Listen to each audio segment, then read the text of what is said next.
votre site web, notamment WordPress, je vous recommande vivement mon partenaire Hostinger qui vous permet de souscrire à une offre d'hébergement. Vous pouvez passer par le lien notamment dans la description de la vidéo ou en commentaire épinglé pour arriver sur la même page que moi. Ensuite, vous avez l'ensemble du descriptif des différentes offres d'hébergement, donc à vous ensuite de comparer en fonction de vos besoins, notamment si vous voulez par exemple profiter de tous les outils intégrés concernant WordPress, si vous voulez notamment avoir des sauvegardes automatiques aussi, donc il faut voir par exemple au niveau de l'offre business, elles sont incluses, et certains outils qui fonctionnent via intelligence artificielle et qui sont pareil intégrés à partir de certaines offres d'hébergement. Une fois que vous avez comparé, que vous avez choisi celle qui vous convient le mieux, vous pouvez directement la sélectionner ici. On va basculer sur une autre page pour pouvoir sélectionner la durée d'hébergement comme d'habitude.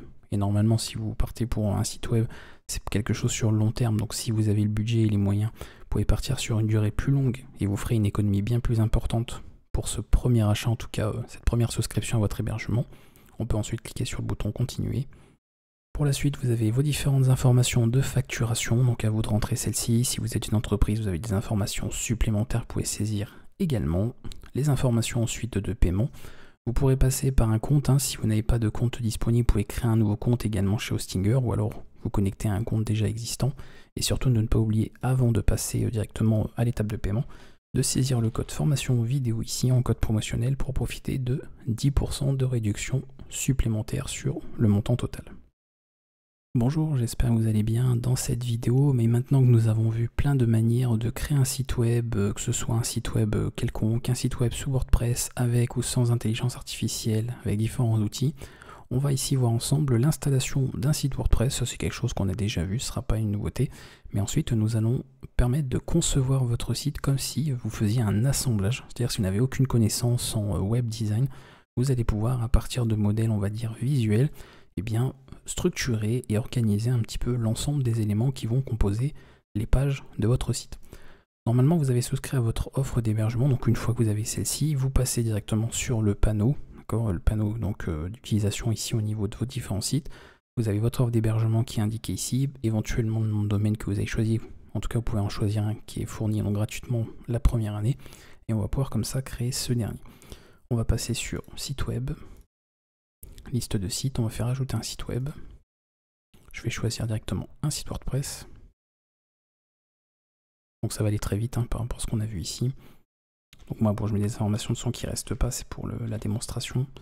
Bien évidemment, vous mettrez un mot de passe sécurisé, ça va de soi, et une adresse email également que vous utilisez, c'est important. On continue. Je vais laisser site web avec thème prédéfini, en tout cas pour un début. Ou non, créer un site vierge même plutôt. On va faire créer un site vierge quand on partira vraiment de zéro. Je vais associer le nom de domaine qui est inclus dans mon offre d'hébergement. Peut-être que vous en avez plusieurs, après ça c'est à vous de voir lequel vous rattachez bien sûr à ce site-là. On va continuer. Je laisse serveur France et on passe à l'installation de WordPress et on va le laisser faire ça tranquillement. Ça ne sera pas de toute façon très long. Une fois que l'étape est terminée, donc là, la création du site, pardon, on va basculer directement sur le panneau, donc panneau d'administration de notre installation de WordPress. Je rappelle que je suis parti sur une installation vide. Bon, vraiment, on est sur un site où on n'a vraiment pas grand-chose. On part de quelque chose de vide, donc on a vraiment le strict minimum par rapport à ça. Mais si je pars de ça, c'est pour qu'on ait vraiment la base la plus vierge possible et vous montrer un petit peu l'outil que nous allons utiliser. On va passer par une extension, si vous vous souvenez, et si vous ne savez pas trop en tout cas à quoi ça fait référence, je rappelle que vous avez un cours WordPress sur la chaîne qui vous présente un petit peu toutes les fonctionnalités. On va passer par les extensions et on va en utiliser une qui est particulière mais qui est très connue, qui est l'extension Elementor. Donc, je vais la chercher ici directement. Voilà, Elementor Website Builder. N'installez pas n'importe quoi, il s'agit bien de celle-ci. Et comme son nom l'indique, elle va nous permettre de créer, de façonner l'ensemble de notre site. On ne va pas ici écrire de code. Si vous n'êtes pas programmeur, vous ne faites pas développement web, il n'y a pas de problème. Si vous n'êtes pas web designer, vous n'aurez pas besoin de passer par un logiciel d'imagerie, d'édition photo, etc. pour le faire. On va simplement utiliser notre système de blocs et paramétrer, configurer, assembler un petit peu les différentes parties, les différentes sections et les différents éléments de nos pages web. Je vais installer l'extension tout de suite. Et on va comme ça regarder ensemble un peu ce que ça donne. On va l'activer. Voilà. Donc ici, il va vous proposer différentes informations. Il nous bascule indirectement sur la page de l'extension. On va créer un compte. Alors, n'est pas forcément obligé, mais bon, c'est quand même plus pratique pour avoir différents éléments. Donc moi je vais faire passer ici, mais il sera quand même bien mieux que vous passiez par un compte. Et ici, vous voyez, propose donc le choix d'un thème par défaut, et on va choisir le thème choisi par défaut, donc le Hello Theme, et on va sélectionner celui-ci. Bien sûr, tout est personnalisable, on pourra changer tout ça par la suite, il n'y aura aucun problème. Alors, au niveau de ça, est-ce que je veux quelque chose? Ça c'est pour les fonctionnalités pro, donc à vous de voir, vous pourriez très bien débloquer cela, moyennant bien sûr un paiement. Nous on va rester sur la version gratuite, on va faire passer. Et ensuite, soit on peut choisir un modèle, d'accord, professionnel, donc vous pouvez voir, vous pouvez importer le vôtre si vous en avez éventuellement, ou alors, et c'est ça qui va être intéressant pour nous dans cette vidéo, de partir d'un exemple vierge, donc vide, et on va pouvoir comme ça assembler tout de zéro, même si je ferai quelque chose de très simple, mais ça va vous permettre en tout cas de voir comment cela fonctionne. On va laisser l'éditeur charger, et nous voici sur la page, donc sur l'éditeur, système d'édition, ici au niveau de Elementor. On a différentes bandes d'informations ici, on n'a pas besoin de didacticiel, vous avez une vidéo pour le faire, et on va regarder un petit peu ce que cela donne ici. Voilà notre site. Donc effectivement, bon, vous voyez, il y a plein d'éléments qu'on va pouvoir changer, on n'a pas forcément grand chose, pas forcément des plus pratiques, mais on peut comme ça observer différentes choses. Alors, on peut directement cliquer ici et voir la page, ça peut être pratique par exemple pour avoir un aperçu. Voilà, et je rappelle qu'on est parti d'un site vierge, donc on n'a rien, on n'a pas de menu, on n'a pas différents liens, différentes pages, vraiment. On est parti de l'exemple le plus minimal possible, donc on a quasiment rien du tout sur notre page web, mais justement à partir de là on peut assembler. Si pour vous c'est pas forcément pratique, je vous conseille de partir d'un thème même gratuit qui sert de base, et après vous pourrez modifier les éléments pour avoir quelque chose qui au départ se rapproche de ce que vous recherchez, et ensuite vous personnalisez à votre convenance en enlevant, en modifiant, en ajoutant des éléments pour que ce soit exactement ce que vous voulez. On va aller ici. Donc là j'ai une partie, donc ça c'est au niveau du site, pas de problème, et on va pouvoir comme ça changer différents éléments. Donc on a plusieurs parties, soit ici tous les réglages qu'on va pouvoir faire, d'accord, au niveau de la mise en page, au niveau du nombre de colonnes, au niveau de ce genre de choses. On va pouvoir ajouter différents éléments aussi, mais nous ce qui va être intéressant c'est de vérifier au niveau de ce qu'on va pouvoir ajouter, d'accord. Donc je reste sur ce mode là, au niveau des éléments, avec tous les systèmes de widgets, donc on va en avoir beaucoup, et on a bien sûr, je remonte un petit peu, tous les systèmes au global, mais ça, pareil, c'est lié à des fonctionnalités pro, donc c'est à vous de voir suivant l'offre que vous avez. Très important également, alors là je vais mettre un brouillon, on peut éventuellement changer le nom, mais on va laisser tel quel. On va pas ajouter une nouvelle page ici en tout cas pour commencer, je vous montrerai dans cette vidéo pour une seule, mais on a comme ça différents paramètres. Je vais faire par exemple mon blog, ou ma galerie.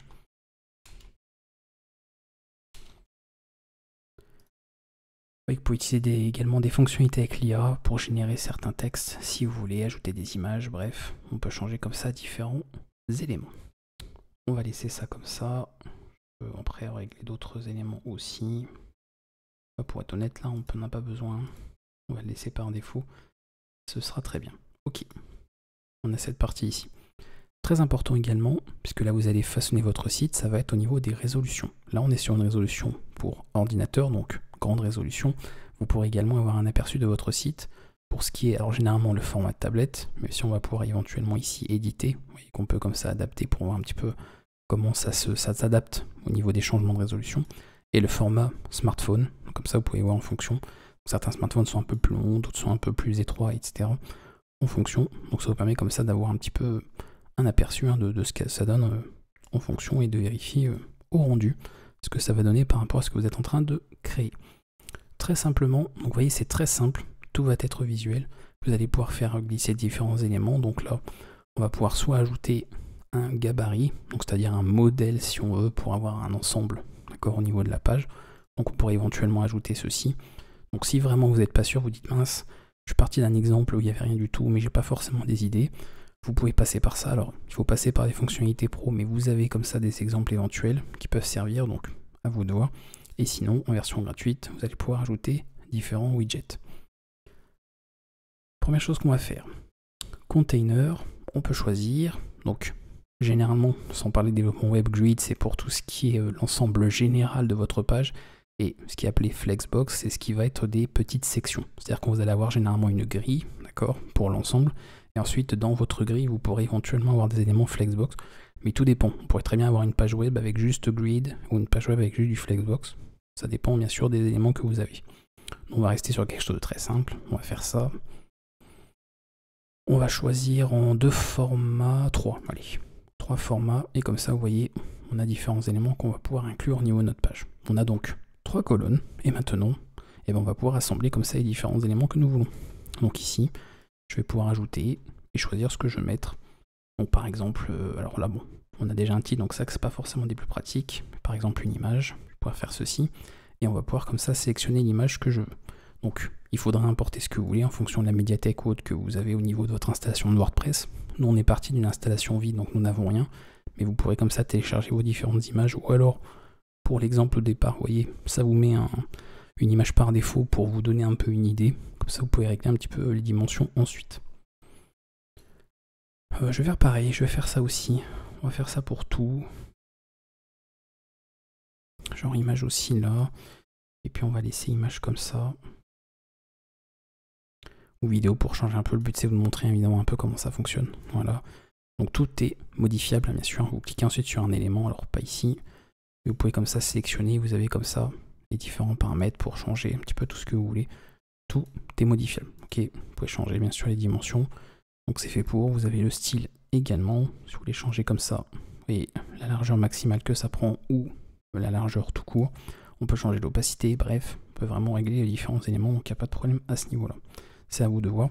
Le but évidemment, c'est que vous êtes limité forcément par l'éditeur ici, puisque vous n'êtes pas en train d'écrire du code directement et faire du développement web, mais l'avantage c'est que tout est visuel, donc vous voyez automatiquement au rendu ce que vous êtes en train de faire, et encore une fois, pas besoin de toucher à du code ou d'éditer des fichiers.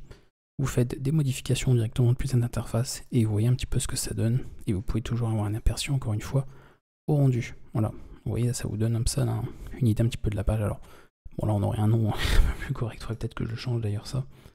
C'est vrai qu'au niveau du nom du site, on n'a pas forcément quand même quelque chose des plus génial. On va mettre ça comme ça. Hop. Ok, c'est mieux. C'est un petit peu mieux quand même que ce qu'on avait au départ. Comme ça on peut éditer les différents textes, mais ça, encore une fois, si vous voulez savoir le faire, c'est tout ce qu'on a vu au niveau du cours WordPress, donc tout a été expliqué en détail. On peut ajouter d'autres choses, donc là on a mis des images, on va par exemple ajouter une section.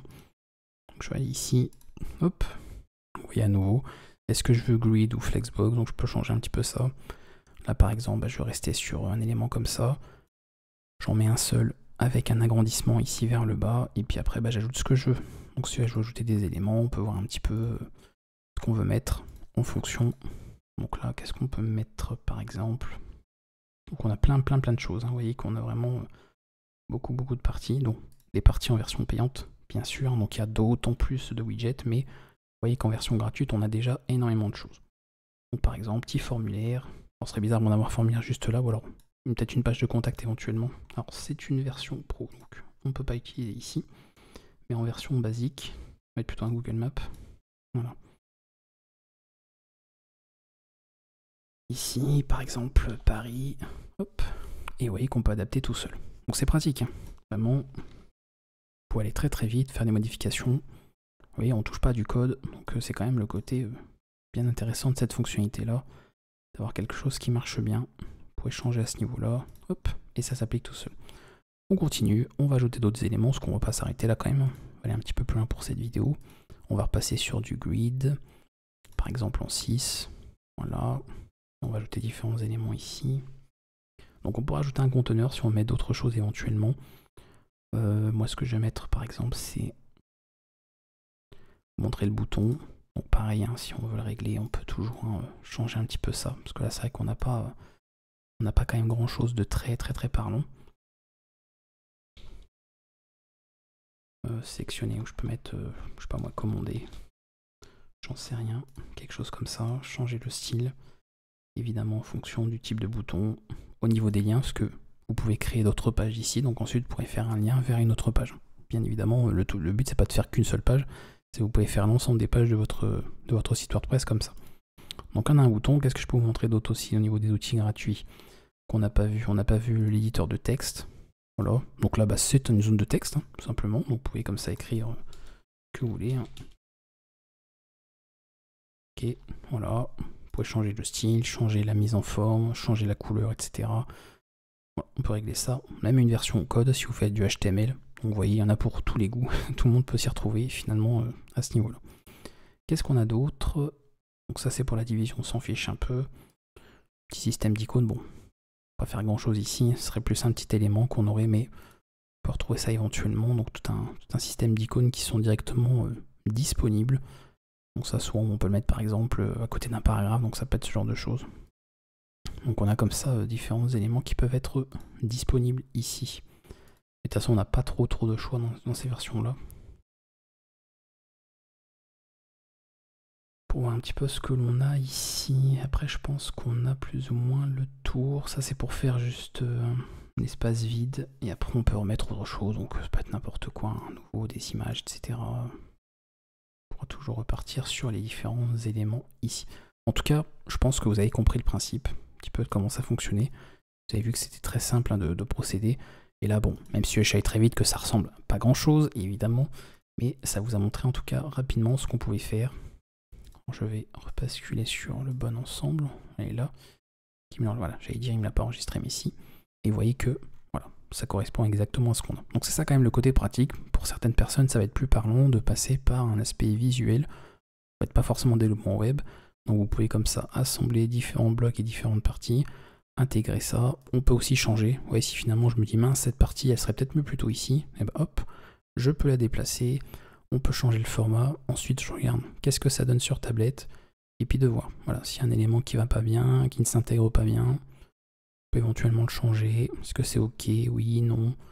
Dire finalement, bon, ça c'est peut-être de trop, donc on peut l'enlever, on peut voir. Voilà, on pourra régler comme ça les différents éléments en fonction de ce qui nous intéresse. Et pareil, bah, si vous voulez quand même faire un petit peu de code, là, sur la version Pro, vous avez possibilité de passer par ça. Donc même si c'est visuel principalement, s'il y a des développeurs web parmi vous qui l'utilisent, vous pouvez quand même personnaliser précisément, spécifiquement certains paramètres avec du CSS, avec du HTML aussi au niveau des pages web. Donc il n'y a pas de problème là-dessus. Vous pouvez vraiment tout configurer. Voilà, pour ça. Je vais voir si je peux vous montrer encore autre chose avant de terminer, mais je pense qu'on aura fait le tour principalement hein, des fonctionnalités gratuites en tout cas, pour voir un peu ce qu'on a. Alors ça non, on s'en fiche, ça c'est la disposition, les différentes parties c'est pour simplement voir l'ensemble des éléments qu'on a ajoutés, histoire de s'y retrouver, et après de toute façon on a fait le tour. De toute façon les versions voyant, en version gratuite vous avez tous ces éléments là, après c'est principalement sur la version payante, mais si c'est quelque chose que vous voulez utiliser régulièrement, ça peut valoir le coup bien évidemment de passer par ça pour avoir l'ensemble des widgets qui sont disponibles.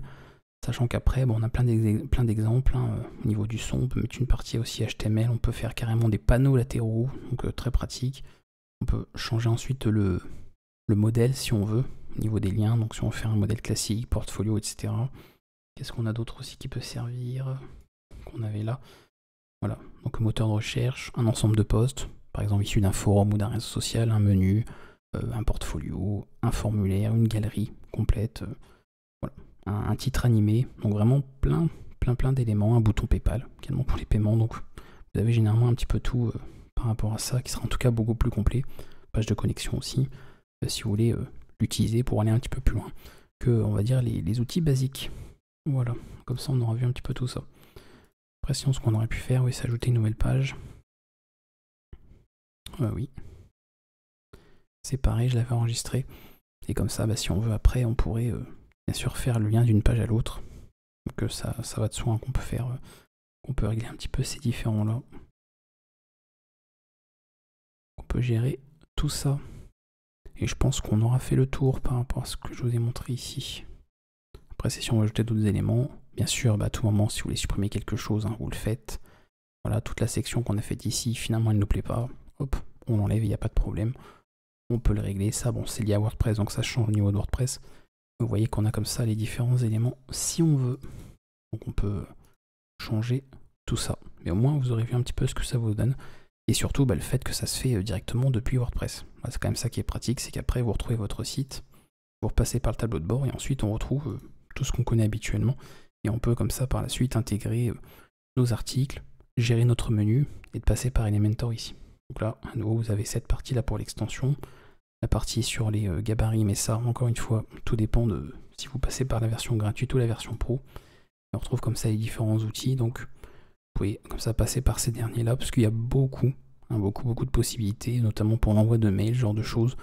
Vous voyez qu'il y a beaucoup d'outils qui peuvent être utilisés en supplément, mais généralement, comme beaucoup, vous avez une partie des fonctionnalités qui sont sur la version basique, donc la version gratuite, et après, si vous achetez, donc vous payez la version pro de l'extension, vous avez l'ensemble des fonctionnalités qui sont débloquées. Et voilà, on va s'arrêter là. J'espère que ça aura été en tout cas suffisamment clair pour vous, que ça vous aura donné envie de tester aussi, de voir un petit peu de votre côté ce que ça peut donner et comment ça fonctionne. Vous voyez que c'est très simple à prendre en compte. Après, une fois que c'est bon, vous pouvez directement publier votre page pour qu'elle soit bien sûr accessible du public. Et au moins comme ça, vous avez eu un petit peu une vue d'ensemble de tout ça et de pouvoir tester bien sûr sur les différents formats, de voir comment ça fonctionne. Et après, tout le reste, c'est un WordPress. Donc, c'est tout ce que nous avons déjà vu dans d'autres vidéos, dans le cours WordPress aussi. Donc, tout ce que vous avez vu peut être utilisé directement et mis en application sur le site que vous avez créé avec cet outil visuel via directement Elementor. Je vous dis à bientôt et s'il y a des questions, n'hésitez pas bien sûr à les poser dans les commentaires. À bientôt.